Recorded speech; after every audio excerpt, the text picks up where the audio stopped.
we remain steadfast in our commitment in delivering local news that matters. Stories that inspire. Enriching the lives of Filipinos in the Philippines and across the globe. This is your GMA Regional TV. Buong puso para sa Pilipino. Ito ang inyong Regional TV News.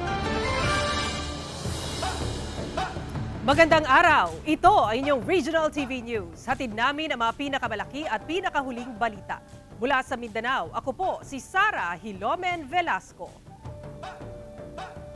Mula rito sa Visayas, ako po si Cecil Kibod Castro. At mula naman dito sa Luzon, ako po si Chris Zuniga.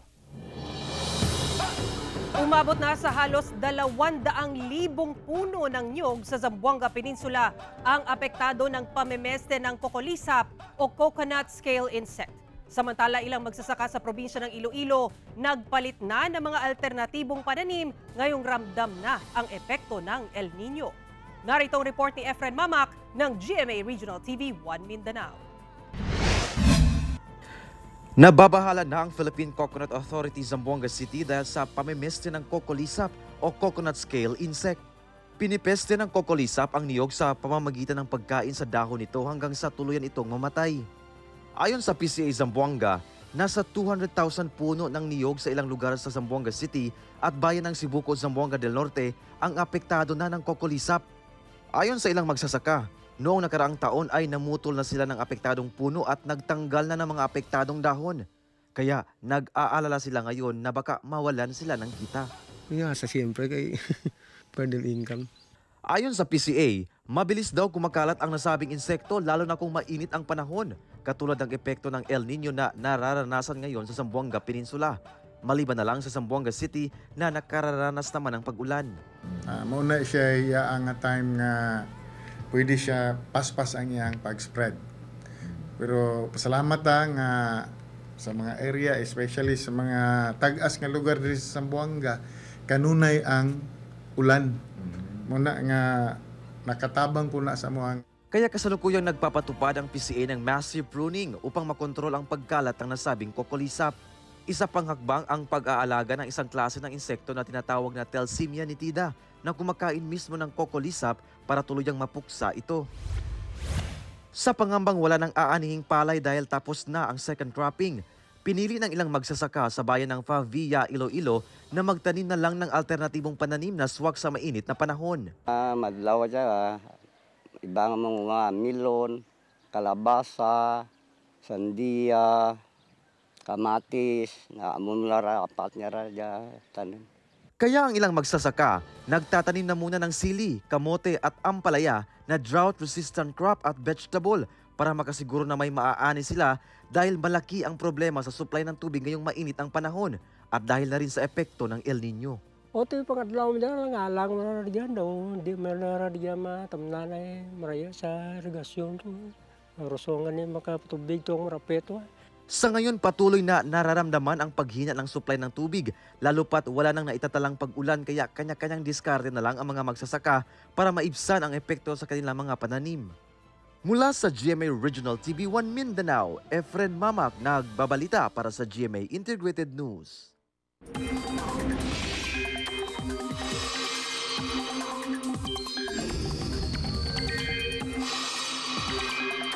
Mga kapuso, patuloy na magpapaulan sa ilang bahagi ng bansa ang trough o extension ng low pressure area na nasa labas ng Philippine Area of Responsibility. Namataan ng pag-asa ang nasabing LPA 735 kilometers east-southeast ng southeastern Mindanao.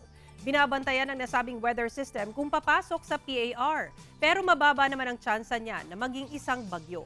Sa ngayon, bukod sa mga local thunderstorm, umiiral pa rin ang hanging amihan sa Luzon at Visayas. Ngayong umaga, maulan na sa malaking bahagi ng Mindanao base sa rainfall forecast ng Metro Weather. Posible ang heavy to intense rain sa ilang lugar na maaaring magdulot ng baha at landslide. Ulanin din ang ilang panig ng Cagayan Valley Region, Aurora, Southern Luzon at Visayas. Ninakaw ang isang motorsiklo sa loob ng simbahan sa Mangaldan, Pangasinan, habang isang dormitoryo naman sa Vigan City ang nilooban. Parehong insidente sa pool sa CCTV. Nakaalerto si Russell Simorio ng GMA Regional TV, 1 North Central Luzon. Makikita sa kuha ng CCTV camera ang lalaking ito habang minamaneho ang motorsiklo sa bahagi ng barangay Kayanga, San Fabian, Pangasinan. Pero napag-alaman ng otoridad na ang minamaneho niyang motorsiklo, nakaw pala. Ito ang motorsiklong tinangay habang nakaparada sa compound ng simbahan sa Mangaldan, Pangasinan. Ayon sa security team ng simbahan, ninakaw ng suspect ang motorsiklo habang dumadalo sa seminar ang may-ari. May dumating na lalaki, may daladalang susi. Tapos inano niyang ganun daw. Tapos umandar naman. Ang akala nung binatilyo, asawa nung babae. Dahil may daladala siyang susi, tapos kasanay na yun. Dahil mayroon na siyang master key na eh. Tumanggi nang humarap sa kamera ang may-ari ng motorsiklo, pero nananawagan siyang maibalik sa kanya ang sasakyan. Iniimbestigahan na ng pulisya ang nasa likod ng pagnanakaw. Ayon sa pulisya, kasama sa Oplansita ang panghuhuli sa mga nasa likod ng insidente ng nakawan. Mas talagang focus natin dyan, yung mga masasamang loob. Kaya tayo nagkakaroon ng checkpoint sa Oplansita para ma-prevent sila sa paggawa ng krimen dito sa bayan ng Mangaldan. Para hindi manakaw ang motorsiklo, payo ng pulisya, maglagay ng alarm sa motorsiklo. Huwag iparada ang motorsiklo sa mga madidilim na lugar at huwag iwanan ang susi ng motorsiklo. Sa pool sa CCTV, ang pagpasok ng lalaki sa isang dormitory building sa barangay Tamag, Vigan City. Tinangay ng kawatan ng isang cellphone na nagkakahalaga ng 73,000 pesos, 10 US dollars, 10 Hong Kong dollars, 5 euros at 1,200 pesos na halaga ng pera. Nahuli ang suspect dahil sa pag-track sa cellphone ng biktima na isang college student. Nakilalang suspect na si Rolando Perez, 38 anyos. Wala pa siyang pahayag. Nung natrack na namin, agad kaming pumunta dun sa Gimod at dun nila in-identify na yung suspect. Mula sa GMA Regional TV 1 North Central Luzon, Russell Simorio nagbabalita para sa GMA Integrated News. Isa ang Cebu City sa mga lugar na binisita ni United Nations Special Rapporteur Irene Khan sa kanyang 10-day official visit sa bansa. Narito ang report ni Alan Domingo ng GMA Regional TV, Balitang Bisdak. Isa ang Cebu City sa mga lugar na binisita ni United Nations Special Rapporteur Irene Khan sa kanyang 10-day official visit sa bansa. Isa sa layunan ni Khan ang alamin ang sitwasyon ng mga miyembro ng media sa bansa. Kahapon ng umaga, nagsagawa ng closed-door meeting si Khan kasama ang PNP, Presidential Task Force on Media Security at mga representante ng Cebu Media. Hindi nagpa-unlock ng interview si Khan, subalit ayon sa kanya sa Biyernes, February 2, magkakaroon ng press conference sa Maynila kaugnay sa kanyang official visit. Ayon sa Chief of Staff ng Presidential Task Force on Media Security na kasama ni Khan, isa sa inaalam ng UN Special Rapporteur ang paggalang sa karapatan ng mga miyembro ng media at ang pakikitungo ng mga otoridad sa media. The purpose of this meeting is to assess the freedom of opinion and expression, particularly here in the Cebu province. She was surprised, no, and she was delighted that yung mga PNP po natin dito, that they adhere to international human rights standards. No? Ayon sa PRO7 spokesperson, ipinabigay alam ng pulisya kay Khan na buong komunidad sa Central Visayas ang kanilang siniserbisyohan at kasama na dito ang mga miyembro ng media. Adherence to human rights, of course media security was tackled, and we have assured them, and everyone can attest that we have good working relationships with media in Pro7, and we always promote transparency in operation. Kasama sa isinagawang closed-door meeting ang presidente ng Cebu Federation of Beach Journalists o CFBJ. Dagdag ni Atty. Go, hindi kasama ang war on drugs na kampanya noong Duterte administration sa mga tinalakay ni Khan. Dumating si Khan sa bansa nitong January 22 at agad siyang nag-ikot sa iba't ibang lugar. Magtatagal siya sa bansa hanggang sa February 2. Kasama sa mga lugar na kanya napuntahan maliban sa Manila at Cebu City, ang Baguio City at Tacloban City. Noong Sabado, binisita rin ni Khan ang Tacloban City BJMP kung saan nagkausap niya ang tinaguriang Tacloban 5. Ang Tacloban 5 ang 5 aktivista na inaristo noong February 2020. Hindi pinayagan ang media na i-cover ang nasabing meeting. Mula sa GMA Regional TV Balitang Bisdak, Alan Domingo nagbabalita para sa GMA Integrated News.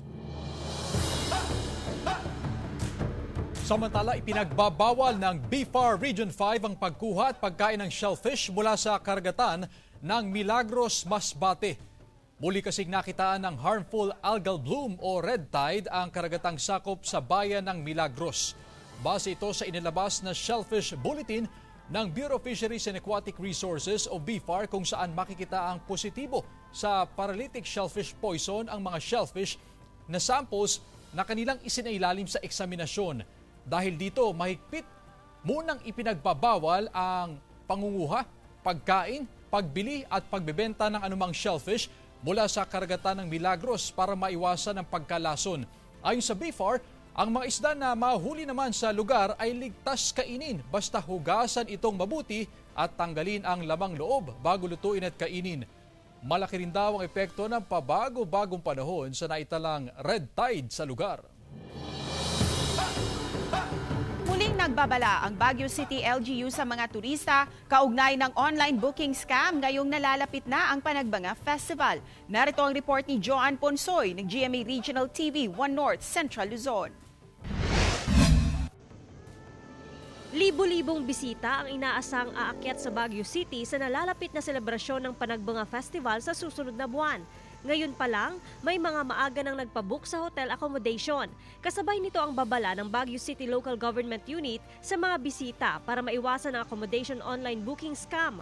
Ngayon pa lang, meron na raw natatanggap na reklamo sa official Facebook page ng Public Information Office. Dito sa aming page, may mga nagtatanong kung ito po, legitimate po ba ito kasi po hindi na nag-reply or nagbayad po ako tapos hindi ko na po siya makontak. Ganun. At sa mga ganong situations, Joan, nire-refer namin ito sa cybercrime unit ditong ating kapulisan. Ilan lamang sa tips ng LGU, hanapan ng business permit ang hotel accommodation. Magtaka rin umano kung kagagawa lang ng media account ng accommodation establishment. Hingi ng website ng accommodation establishment at dapat nakadeklara ang eksaktong address nito.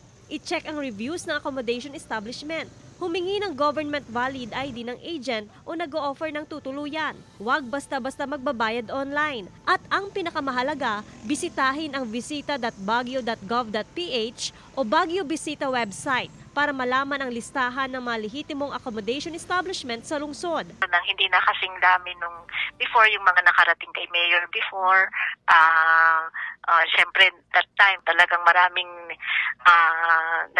take advantage. Mula sa GMA Regional TV 1 North Central Luzon, Joan Punsoy, nagbabalita para sa GMA Integrated News.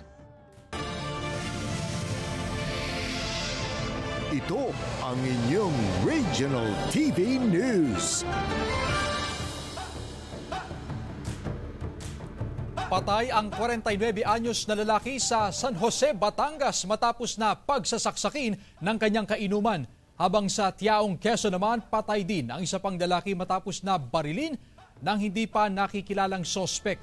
Tutukan sa report ni Paul Hernandez ng GMA Regional TV Balitang Southern Tagalog. Arestado ng pulisya ang 47 anyos na lalaking ito mula San Jose, Batangas matapos saksakin ng kanyang kainuman gabi nitong linggo. Sa investigasyon, nag-iinuman sa barangay Bigain Pulo sa bayan ng San Jose ang biktima at sospek nang magkaroon sila ng hindi na idinetalyeng girian. Pauwi na raw ang 49 anyos na biktima mula sa inuman nang mangyari ang insidente. Naunang umuwi si suspect. Inabangan niya si biktima at doon niya na sinaksak na makatapat sa malapit sa bahay nila suspect. Naisugod pa raw sa ospital ang biktimang nagtamo ng 4 na saksak sa kanyang tagiliran, ngunit idineklarang dead on arrival ng doktor. Na-recover sa crime scene ang isang kutsilyong ginamit sa pananaksak. Tumanggi nang magbigay ng pahayag ang pamilya ng biktima. Gayon din ang suspect na kasalukuyang nasa temporary custodial facility ng San Jose Municipal Police Station. Bala ng kalibre 45 baril naman ang kumitil sa buhay ng 40 anyos sa si Rico, caretaker umano ng isang sabungan. Batay sa investigasyon, galing San Juan, Batangas umano ang biktimang pauwi na sa Chaong, Quezon nang barili ng malapitan ng mga sospek na sakay ng motorsiklo sa barangay Paisa. Personal na galit ang sinisilip na motibo ng mga otoridad sa krimen. Sa witness namin is parang magkakasama din yan sila dun sa sabungan. According sa investigation namin, meron yata itong utang na hindi mga nabayaran regarding sa sa Tupada dun sa San Juan, Batangas. May person of interest na raw ang pulisya sa krimen. Sinusubukan pang makipag-ugnayan ng GMA Regional TV Balitang Southern Tagalog sa pamilya ng nasawi para sa kanilang panig. Patuloy ang paggulong ng follow-up investigation sa kaso. Mula sa GMA Regional TV Balitang Southern Tagalog, Paul Hernandez nagbabalita para sa GMA Integrated News. Arestado ang isang 23 anyos na lalaki sa General Santos City matapos umanong minolestya ang mga batang babaeng kapitbahay na edad 4 at 5 taong gulang. Ang detalye sa report ni Jestoni Humamil ng GMA Regional TV 1 Mindanao. Nakakulong ngayon sa Mabuhay Police Station sa General Santos City ang 23 anyos na lalaki na si alias James matapos nitong moleste hinumano ang dalawang kapitbahay niyang menor de edad na babae. Base sa investigasyon ng otoridad, habang naglalaro ang mga biktima sa bahay ng sospek, pinapasok daw si alias Inday, 4 na taong gulang, at si alias Yasmin, 5 taong gulang sa kanyang kwarto kung saan isinagawa ang umanong pagmomolestya. Nawala silang kaalam-alam sa motibo ng suspek kung bakit siya pinapasok doon sa kanyang kwarto. At nung pumasok sa kwarto ay hinipuan ng suspek yung dalawang minor de edad na mga babae at pinahawakan ng suspek yung kanyang ari doon sa mga minor de edad. Ang 5 anyos na si alias Yasmin ang nagsumbong sa kanyang mga magulang tungkol sa ipinagawa sa kanila ng suspek. Wala pa ko nangutana sa iya, sir, nga abad dara ang mga bata ni anak man day nang among suspect nga ay kunin mo na yung mga chinilas kay nagtakbo daw sa mga plaza. Atop kog plaza. Ngunit paglipas ng ilang minutong paghahanap sa dalawa, doon pa rin nila natagpuan sa bahay ng suspect ang mga bata. Mga bata man nag-ingon sir nga gispasulod daw sila sa kwarto. Pag-abot sa iyang mama, naghilak man ni siya na nag-open din siya sa iyang mama nga gipakitaan din sa tapos gipagunit daw sa ilaha, sir. Kaagad report ng mga magulang sa pulisya ang nangyari at agad namang naaresto ang sospek. Sinubukan naming kunan ng pahayag ang sospek, ngunit tumanggi ito. Kasong acts of lasciviousness ng RA 7610 ang haharapin ng sospek. Mula sa GMA Regional TV 1 Mindanao, Jestoni Humamil, nagbabalita para sa GMA Integrated News. Mainit na tinanggap ng mga Ilonggo ang ilang Kapuso Stars sa Kapuso Fiesta sa Dinagyang Festival 2024. Silipin sa report ni Zen Kilantang Sasa ng GMA Regional TV 1 Western Visayas. Paglapag pa lang sa airport sa Iloilo City, ramdam na ng Kapuso Stars ang lambing ng mga Ilonggo at mainit na pa-welcome ng Dinagyang Festival 2024. Pagdating sa event area, malalakas na cheers at palakpakan ang sumalubong sa Kapuso Stars na nakidinagyang sa mga Ilonggo sa Kapuso Fiesta. Naghalabira sina Stolen Life star Carla Abellana, Love Die Repeat stars Jeneline Mercado at Mike Tan, kasama si Bruce Roland sa mga Ilonggo na matyagang naghintay para masilayan ang mga ito ng personal. Ang magbarkadang ito na mula pa sa bayan ng Leon, Iloilo, hindi ininda ang sikip ng venue dahil sa dami ng mga tao para lang makita sina Carla at Bruce. Si Carla Abellana kasi Bruce Roland. Kay kagwapa sila, ma'am. First time ko makita ko sila in person. Aside sa namin, si acting namin kasi lang tsura. Matapos ng ilang oras na paghihintay, ayon sa fans, worth it dahil sa saya na handog ni Carla. Ang mga Ilonggo na challenge din pagdating sa acting kasama ni Carla. Hindi ba ako kauna mong kilala? Dahil buntis ako. Dahil first time ni Bruce Roland sa City of Love, kaya naman ang love na ibinigay sa kanya ng fans 100%. Si Love Die Repeat star Mike Tan, feel na feel ang paghaharana, kaya ang audience hindi mapigilan na kiligin. Ang inireserve naman na energy, ibinuhos na lahat ng audience sa pag-cheer kay Love Die Repeat lead star Jeneline Mercado. Hindi naman pinalampas ni Jeneline ang chance na kantahan ng Ilonggo fans. Kaya ang Moments with Ilonggos, dadalhin daw niya sa pagbalik sa Maynila. Siyempre yung mga tao, 'di ba, very festive yung araw na to. So excited ako na ma-meet yung mga tao, na excited din na makasama kami ngayon. Ang Ultimate Star, ibinahagi din sa mga Ilonggo ang kanyang pagmamahal sa mga pusa. Usually may mga nagbibigay sa akin. Like lately, may nagbigay sa akin ng dog. Pero yung mga pets ko talaga, mga cats, puro cats silang lahat. Proud Ilongga naman si Carla. Ilonggo din po ako, so kahit pa paano na-excite sila lalo. Alam naman po namin marami po kaming mga Kapuso fans dito and viewers, kaya lagi pong mainit yung pagtanggap nila sa amin. Masaya kasi ang tagal ko na pong hindi nakabalik. Ilang beses nang bumisita sa Iloilo City si Mike, pero lagi pa rin daw itong nasosorpresa sa suporta na natatanggap mula sa fans. Yung pagtanggap talaga ng mga Ilonggo, iba. Kasama yun sa pagiging Ilonggo nyo. Alam niyo yun, yung very... Wish naman ni Bruce na makabalik pa sa Iloilo City at ma-experience muli ang Dinagyang Festival. Pagbaba namin ng aeroplano, may binigay sila na necklace, winelcome kami ng open-hearted. So parang super welcoming ng mga tao dito and I love it.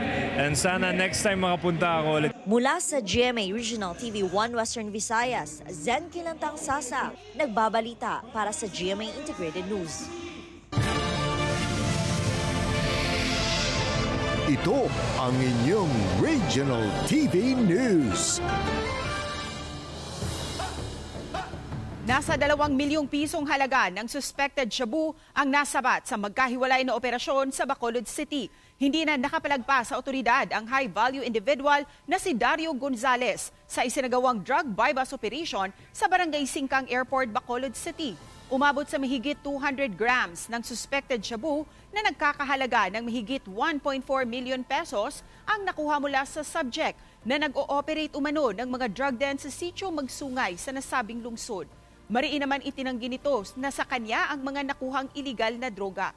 Habang sa Purok Gupyo sa Barangay Villamonte, arestado rin ang high-value individual na si Dennis Cardenas na nakuhanan ng suspected shabu na nagkakahalaga ng 442,000 pesos. Ayon sa Bacolod City Police, posibleng target na ibenta ang nasabing iligal na droga sa mga kapistahan sa lungsod at sa iba pang katabing bayan.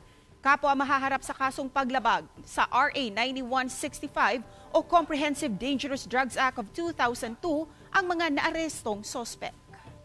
May possibility nga i-distribute. For example, sa Singkang Kapon may mga activities kita, may palabotan kita nga New Year's, Chinese New Year's, kag mga activities sa palibot sa Bacolod City. Samantala, nalunod ang 2 babae sa isang beach sa Barangay Buenavista sa bayan ng Gubat sa Sorsogon. Sa report ng PNP, naligo ang grupo ng mga kabataan sa naturang lugar pero natangay ng malakas na alon ang 2 biktima. Unang natagpuan ang katawan ng 15 anyos na dalagita na sinubukan pa sanang maisalba pero hindi na naagapan. Habang sunod namang natagpuan ang bangkay ng 19 anyos na babae sa katabing barangay mula sa lugar na pinangyarihan ng insidente. Nangyari ang insidente sa gitna ng masamang panahon dahil sa epekto ng shear line. Muling nagpaalala ang otoridad na iwasan ang paliligo sa dagat lalo na kung masama ang lagay ng panahon. 2 bahay ang natupok ng apoy matapos sumiklab ang sunog sa Barangay Santa Cruz, Ligao City, Albay nitong Linggo ng gabi. Gawa sa light material sa mga naturang bahay na sinabayan pa ng malakas na hangin kaya mabilis na nilamon ang mga ito ng apoy. Sa investigasyon ng BFP, nagmula sa isang ancestral house ang apoy na pinaniniwalaang dahil sa napabaya ang kandila. Umabot sa 2nd alarma ang sunog pero wala namang naiulat na nasaktan sa insidente. Patuloy pang inaalam sa ngayon ang kabuang pinsala na iniwan ng sunog. Nagpaalala naman ang BFP sa publiko na lagi mag-ingat para maiwasan ang naturang insidente. Mahigit 100 imahe ng Santo Niño ang tampok sa Sunken Church sa Bacolor, Pampanga. Naritong report. Mahigit sa 100 imahe ng Santo Niño o Batang Jesus ang tampok sa exhibit sa San Guillermo Parish sa Bacolor, Pampanga. Tinaguri ang Sunken Church ang simbahan matapos malubog sa lahar ang kalahati nito noong 1991 Mount Pinatubo eruption. Kinalap ng parokya ang mga imahen mula mismo sa mga deboto ng Pampanga. Celebrate namin to every last Friday of January up to first Sunday of February. Mga tampok na images, napakarami po. Meron tayong 101 Santo Niño images. Kabilang sa mga nakadisplay ang imahe ng Santo Niño de Cebu. Meron ding mga kakaibang imahe ng Batang Jesus, gaya ng Niño Jesus Nazareno, Santo Niño na may toolkit, tulog na Santo Niño, at malungkot na Santo Niño na kung tawagin ay Santo Niño del Mundo. Dinarayong imahe ng mga deboto. Catholic po kasi, so yung Santo Niño po kasi malaki yung nag-influence sa mga Katoliko sa aming pananampalataya. Siyempre, nainganyo din kami itignan silang lahat at parang nakakilabot nga actually. Pero higit pa sa mga imahen, bahagi raw ito ng pagpapatibay ng pananampalataya sa Diyos. Tatagal ang Santo Niño exhibit hanggang February 4. Mula sa GMA Regional TV 1 North Central Luzon, Chris Zuniga, nagbabalita para sa GMA Integrated News. Samantala, mapapanood niyo po ang episode na ito sa official website ng GMA Regional TV, www.gmaregionaltv.com. Pwede rin kayong bumisita sa aming official YouTube channel, GMA Regional TV, at i-click ang subscribe button para sa pinakamainit na balita mula sa mga rehiyon. Nais naming pasalamatan ang mga kapuso sa iba't ibang panig ng Pilipinas, maging ang mga kapuso natin abroad. Dahil sa GMA Regional TV, local news matters. Kami ang Regional TV News, buong pwersa para sa mas malaking misyon at mas malawak na paglilingkod sa bayan.